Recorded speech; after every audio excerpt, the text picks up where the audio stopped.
banjir.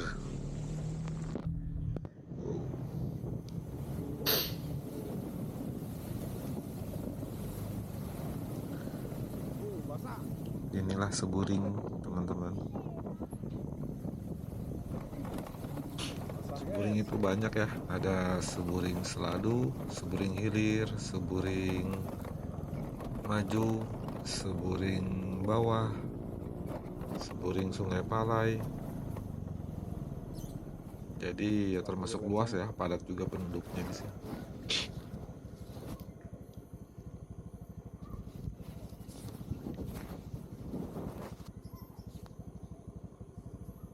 Kampung ini tenang ya, asri, nggak rusuh kayak di kota biasanya kan. Saya baru 7 tahun di sini, betah kalau masyarakatnya ramah-ramah. Cuman sayangnya daerah sini itu jalannya nih selalu jadi perhatian setiap saya lewat. Ya dibilang rusak parah sih enggak, cuman ya menghambat masyarakat sini gitu kalau ke pasar atau keluar. Coba lihat ini kan, di depan ini kan aspalnya itu udah lama, itu bolong-bolong, lepas aspalnya. Aspal lama itu kan nggak dibeton dulu, aspal murah itu yang zaman dulu, aspal jadul.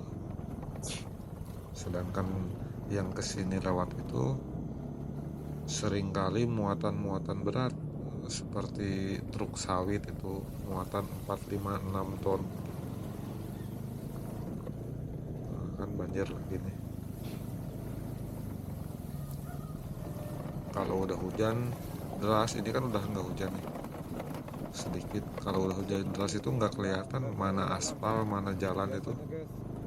Kadang lubang itu udah, kalau nggak tahu jalan orang luar ini kan kadang bisa-bisa biar tergelincir kalau kita nggak pandai nggak cari lubang tuh.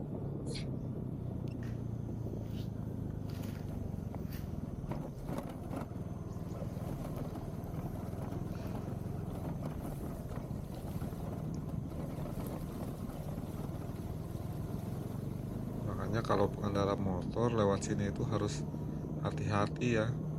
Beda dengan anak-anak, dengan warga-warga sini, anak-anak sekolah sini tuh hajar terus, mau lubang, mau lumpur, mau batu.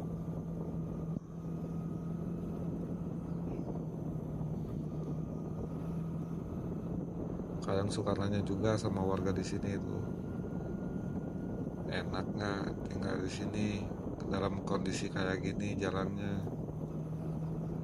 Yang ada pilihan, dienak-enakin aja. Emangnya mau gimana lagi, ya udah pasrah aja, terima aja. Segini aja udah syukur. Yang lain kan banyak yang lebih parah, daerah-daerah lain.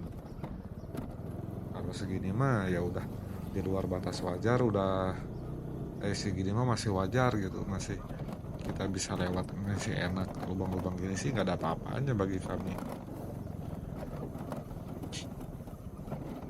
Cuman kalau kalau suatu saat main ke kampung teman gitu, aduh ini lepas apa, kita main ke kampung teman, ke kampung yang di luaran sana itu enak-enak jalannya, maju itu, mulus-mulus jalannya. Tapi kadang main lagi ke kawan satunya lagi malah lebih parah dari ini gitu.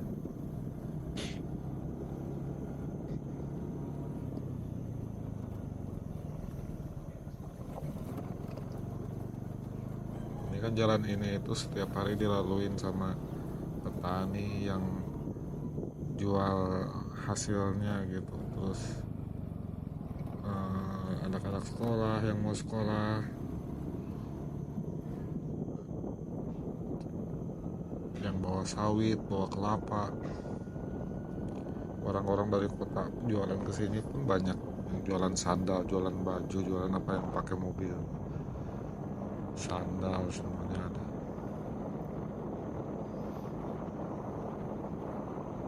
Cuman ini udah bertahun-tahun di sini itu kok nggak pernah gitu ada pengaspalan atau perbetonan di beton lah gitu, atau pengerasan, nggak ada. Yang ada paling sumbangan batu, kadang tanah biasa. Itu pun setiap pemilu. Kalau pemilu kan kalau calonnya mau terpilih dia kan harus nyari nama dulu. Jadi biasa biasa dari calon-calon itu kan ada yang sumbangan itu batu tuh, terus tanah apa gitu ditimbunkan ke jalan. Cuman itu kan nggak bertahan lama, pasti rusak lagi. Bahkan malah kalau dikasih tanah itu malah bukannya memperbaiki, malah lebih parah, jadi licin jalan itu. Jalan yang tadinya cuma berlubang sekarang jadi berlumpur.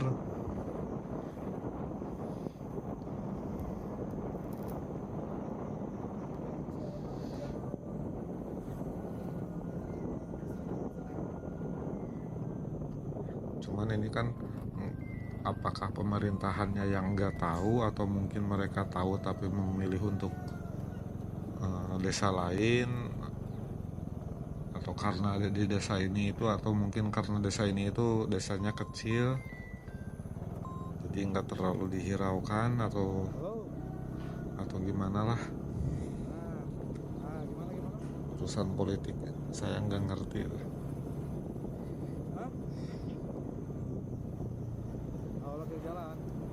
Lagi belanja ya, lagi belanja kawatlas. Udah rangka udah mulai berbentuk, ban udah mulai Mungkin warga di sini tuh udah apa, udah pernah berjuang mungkin untuk menyuarakan demi perbaikan jalan ini, tapi kan pemerintahnya lebih memilih ke yang lain. Karena kan banyak kampung juga di sini, luas kampungnya teman-teman, berapa ribu hektar di sini tuh. Cuman kalau dihitung warga itu warganya sedikit, memang nggak kayak di kota. Cuman kan dari hasil tadinya itu, hasil alamnya itu kan lebih banyak. Emang Sandi minta berapa? Padahal sebetulnya mereka juga warga di sini itu, termasuk saya itu berhak ya menikmati infrastruktur yang layak, seperti halnya warga di kota-kota besar gitu. Semua warga negara seharusnya mendapatkan perlakuan yang sama sebetulnya, tapi kan jatahnya mungkin tidak mencukupi. Tapi ya begitulah kehidupan di banyak kampung kecil. Kepasrahan sudah menjadi sebagian dari keseharian kita. Jadi jalan rusak ini bukan hanya cerita tentang aspal yang hancur tapi simbol bagaimana masyarakat kecil itu seringkali terabaikan. Jadi ya udahlah gitu. Namanya juga masyarakat kecil. Bisa ya. Jadi bilang kan, jadi padakannya di Jawa ya kayak. Atau mungkin bagi penonton mungkin apa yang sebenarnya dibutuhkan untuk membuat perubahan di tempat seperti ini itu, apakah haruskah ada aksi besar-besaran, atau bisakah kita memulainya dengan kesadaran kecil dari diri kita sendiri gitu, gimana? Saya nggak tahu kapan jalan ini akan diperbaiki. Ini udah bagus kalau kesini. Nanti di depan tuh ada jalan sepotong lagi. Nah, di sini itu jalan itu sering rebutan teman-teman. Jadi sebelah kanan bagus, sebelah kanan berlubang, sebelah kiri bagus. Kadang para pengendara itu sering rebutan ambil ke kiri. Karena yang dari arah berlawanan saya itu sering nyuri jalan saya gitu. Kalau sama-sama nggak mau ngalah ya sering terjadi tabrakan ibu-ibu ke anak sekolah. Kalau seperti orang-orang yang ngerti gitu, paling mengalah, saya udah di jalur betul nih, di sana ada anak sekolah ngebut, ya saya paling ngalah gitu, nggak mau sama kelasnya. Nah, kayak gini kan. Download 100, upload kadang 70, kadang 60, kadang sampai ke 50 uploadnya. Keluarga sini itu udah termasuk orang ya, perekonomiannya udah maju lah kalau dari segi perekonomian, dari segi usaha. Jadi termasuk anggaplah nggak ada orang miskin gitu di sini. Gimana bagusnya Orang jaringan miskin, dia. orang susah itu nggak ada. Memang yang pengaruhnya Semuanya bukan dari nggak pernah OTP susah atau makan tapi di dari sini, servernya melimpah. dari mungkin mikrotik dia atau Cuman server dia di sinunnya di cybernya mungkin udah penuh atau gimana kita ya ngupload gini udah kondisi sampai 100 jalannya. macam Rija kan dulu aku 100 Nggak mungkin warga udah walaupun 100 nggak ada orang miskin, nggak mungkin kan semua warga dipungut patungan, betulkan jalan. Siapa juga yang mau kan?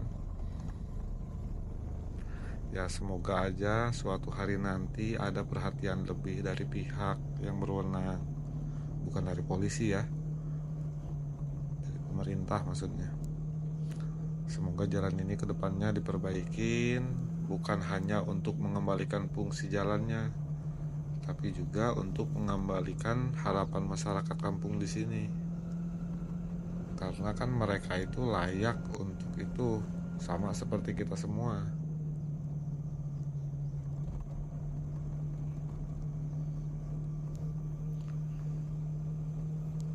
Nah, di sini kan jalan sepotong lagi nih. Ini udah mulai jalan sepotong dari tadi. Nah, di depan saya ini ada yang rusak parah juga sekitar 300 meter, 200 meteran lah. Nah, ini berlubang-lubang kayak gini kan. Mudah-mudahan aja pemerintah bisa mendengar suara kami.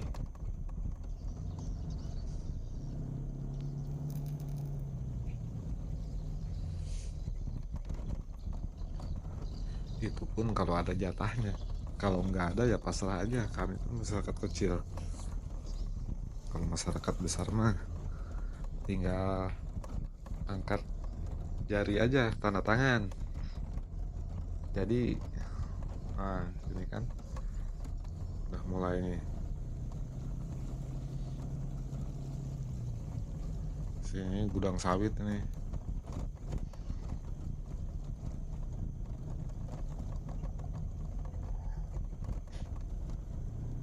Seharusnya kedepannya itu kalau diperbaikin jalan ini tuh jangan tanggung-tanggung, jangan cuman aspal tipis aja, memang harus beton, harus cor-coran. Nah ini udah bebas dari sini sampai ke pasar, udah bebas hambatan, udah nggak ada lubang lagi. Ini Sepinggan Gelik, nama kampungnya Sepinggan Gelik.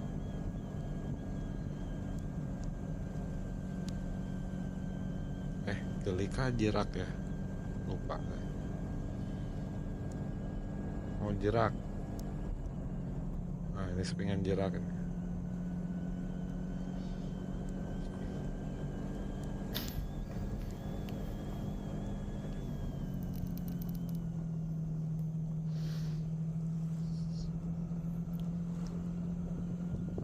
Ini udah enak, ini udah mulus. Ada lubang 1-2 itu nggak ngaruh. Paling kalau malam-malam nggak tahu jalan kena lubang, pernah ada yang jatuh. Nah, lubang kayak tadi tuh. Ini kamera udah kena air lagi, hujan tadi.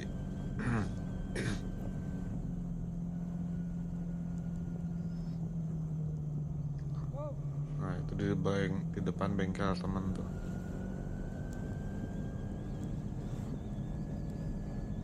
Nah itu.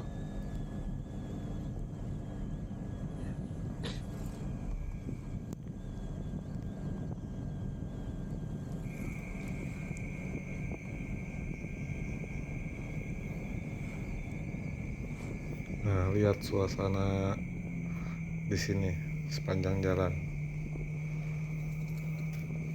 kan rame.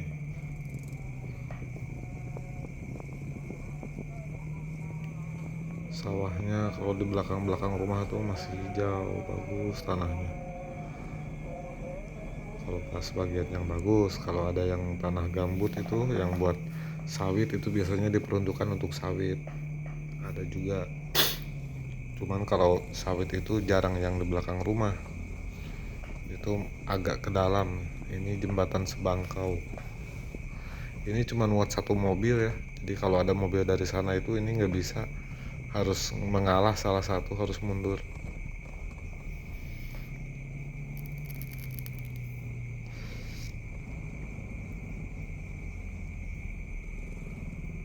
Kalau saya ngerasain di sini itu enaknya itu lebih tenang. Ini saya mau beli spray dulu, Para juga spray ke. spray buat anak saya selalu ngompol. Kalau ngompol itu kan dia menyerap, jadi saya itu cari spray yang kalau ngompol itu nggak menyerap sampai ke busanya, itu nggak ada ternyata.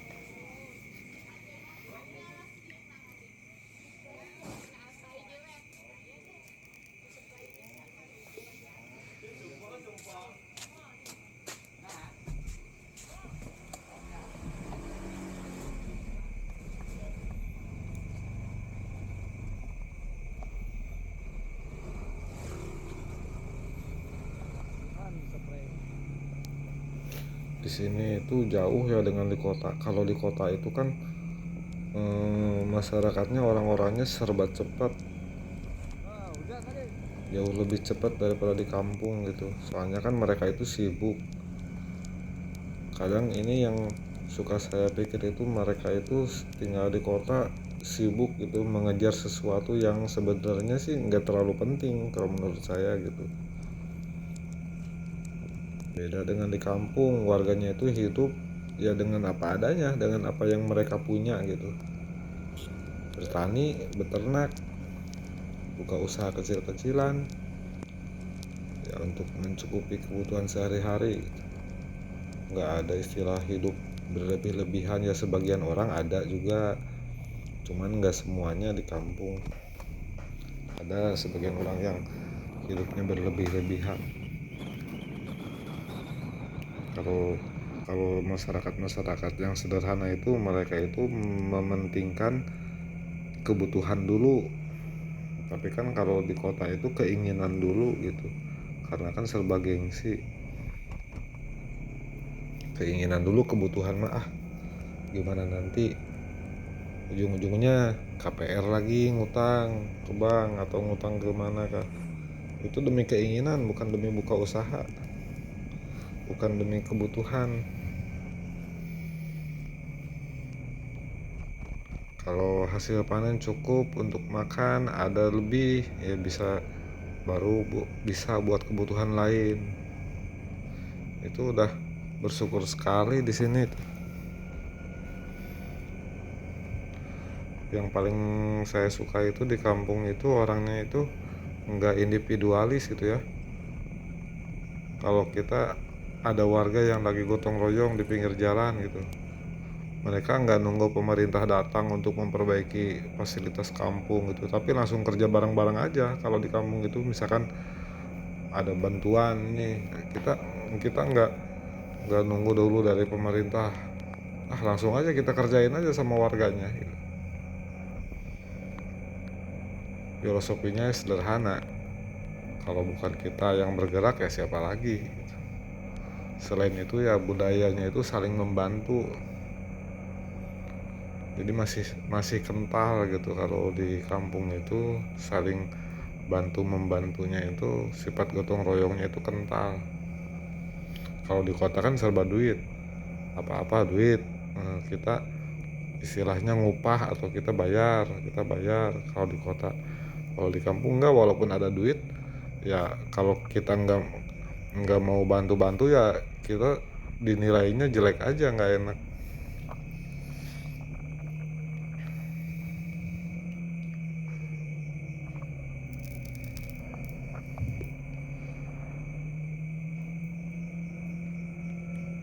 Kayak apa, kalau ada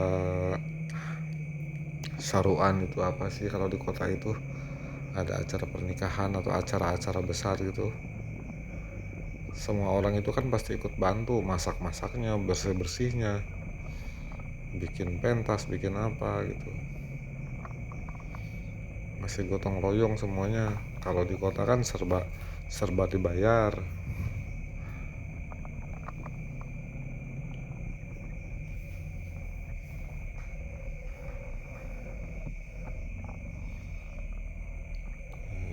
bengkel bos kita, bengkel rumah bos kita nih hampir sepi. Udah lanjut ke toko besi, beli kawat las. Saya lagi ada project itu bikin motor roda 3 tuh buat langsir sawit. Tambah-tambah teman-teman lumayan. Kalau di rumah lagi nggak ada kerjaan ya apa aja yang bisa kerjakan. Soalnya kan saya itu nggak tetap, kerjaan saya itu nggak jelas. Jadi ada kerjaan, nggak ada kerjaan ya nunggu aja paling di rumah. Mantau server saya itu kan ada bisnis kecil-kecilan yang otomatis gitu jalan sendiri. Jadi untuk kebutuhan makan apa itu udah alhamdulillah lah ada gitu.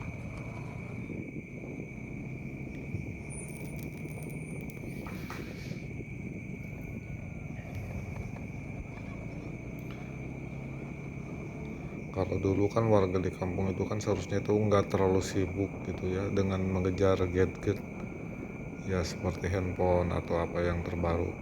Kalau sekarang itu udah jauh anak-anak mudanya gitu, bukan dari orang-orang tuanya, anak-anak mudanya itu udah kebanyakan di gadget mainnya, main handphone. Ada yang terbaru ganti gitu. Ya syukur-syukur kalau mereka itu punya usaha sendiri atau udah bisa cari duit. Tapi kalau sampai nyusahin ke orang tua itu yang saya nggak setuju itu.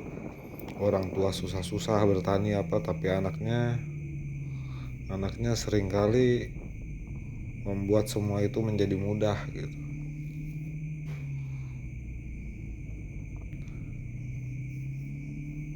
Biasanya kalau udah sore-sore gini tuh banyak orang-orang tua atau uan-uan, ibu-ibu nongkrong di depan rumah, santai itu ngobrol, ngerumpi gitu.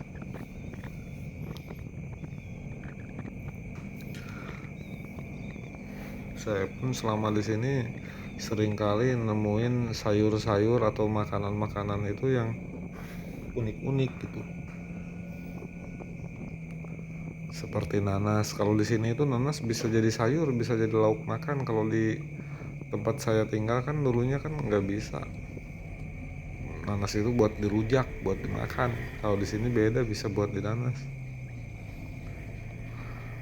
Terus makanan khas di sini itu apa? Bubur pedas. Nah, itu katanya. Saya pun pertama di sini heran, teman-teman, bubur pedas itu apa? Ternyata berbagai jenis rumput, sayuran semuanya masuk. Saya pikir itu kok rumput dipotong-potong banyak sekali pakai bumbu, kok bisa dimakan, kok enak ya katanya. Seperti rumput itu bentuknya, itu kalau udah dikasih bumbu itu seperti rumput dimasak. Padahal itu sayuran, cuma dicampur-campur banyak sayurannya. 99 macam kalau yang aslinya itu.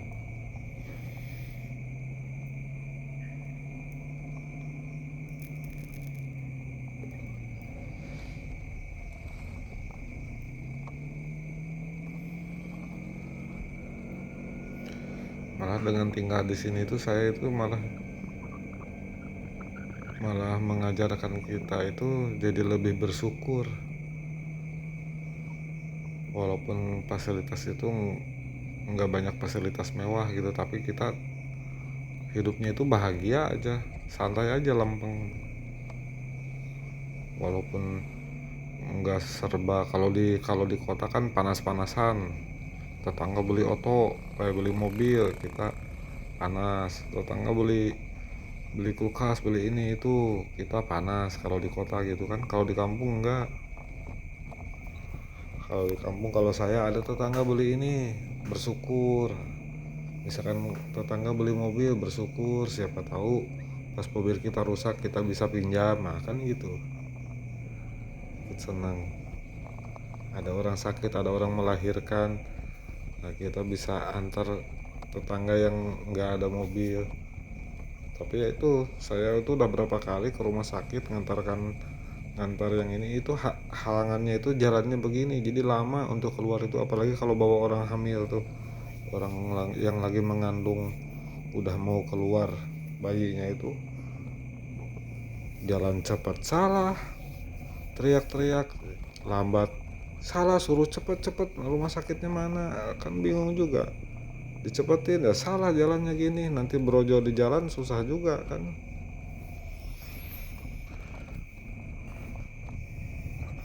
Jadi kalau menurut saya itu kampung itu ya bukan cuma tempat tinggal, tapi ya juga simbol bagaimana kita bisa hidup lebih damai, lebih dekat dengan alam, dan lebih menghargai kebersamaan.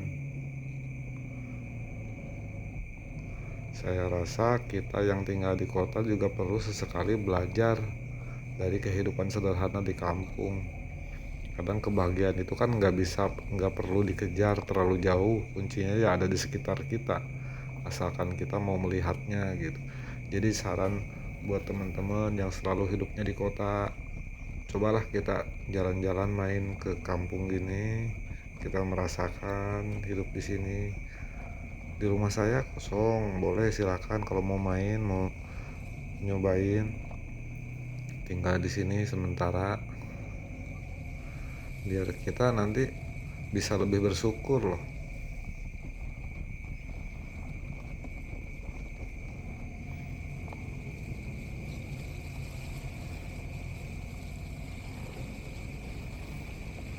Ini udah mau sampai rumah ini. Oh, banjir lagi teman-teman.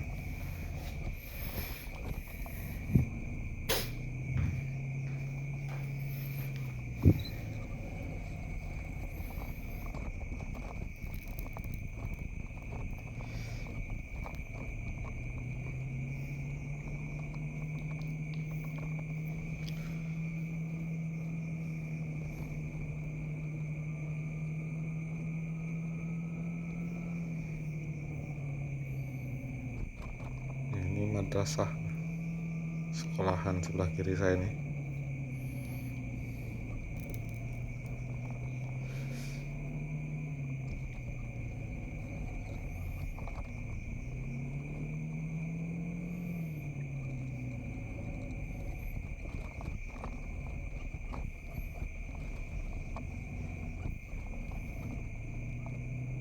Aduh, jalannya nih mulai lagi, kita harus pandai pilih-pilih ya.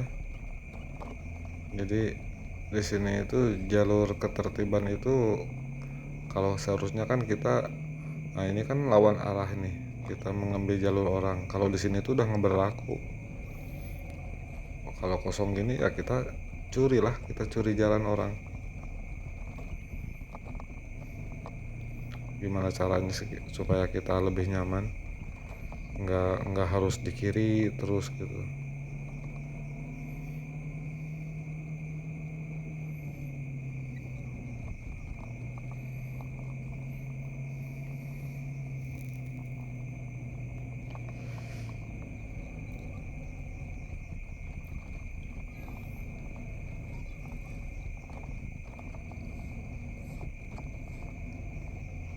Nah, rumah saya udah sampai sebentar lagi tuh di depan.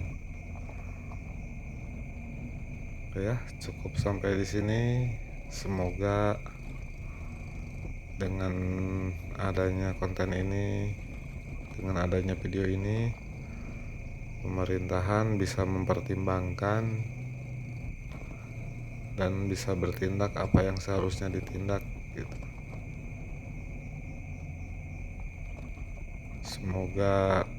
Semoga ada jatah buat kami gitu. Kalau misalkan nggak ada jatah nggak apa-apa, kami udah cukup bersyukur di sini, kami udah cukup bahagia.